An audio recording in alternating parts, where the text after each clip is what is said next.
अहिल्यानगर जिल्ह्यातील कोपरगाव तालुक्यातील जेऊर कुंभारी शिवारातील 3 चारी परिसरात एका अज्ञात इसमाचा संशयास्पद अवस्थेतील मृतदेह आढळून आल्याने शहरासह तालुक्यात एकच खळबळ उडाली आहे। प्राथमिक माहितीनुसार सदर मयत इसमाच्या देहावर ठिकठिकाणी जखमा असल्याचे समोर आल्याने हा प्रकार अपघात, घातपात की अन्य काही याबाबत विविध तर्कवितर्कांना उधाण आले असून पोलीस तपासाची चक्रे फिरवत आहे।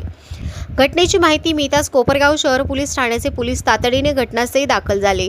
पोलिसांनी घटनास्थळाची पाहणी करून मृतदेहाचा पंचनामा केला। त्यानंतर होमगार्ड अमित खोकले यांच्या रुग्णवाहिकेतून मृतदेह कोपरगाव ग्रामीण रुग्णालय येथे शवविच्छेदनासाठी पाठवण्यात आला। मृत इसमाची ओळख अद्याप पटलेली नसून मृतदेहावरील प्राथमिक जखमांच्या माहितीनंतर घातपाताची शक्यता नाकारता येत नसल्याची चर्चा परिसरात सुरू आहे।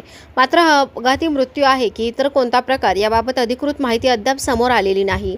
या प्रकरणाचा पुढील तपास पोलीस निरीक्षक रामकृष्ण कुंभार यांच्या मार्गदर्शनाखाली शहर पोलीस करत असून शवविच्छेदन अहवालानंतर मृत्यूचे नेमके कारण स्पष्ट होणार आहे।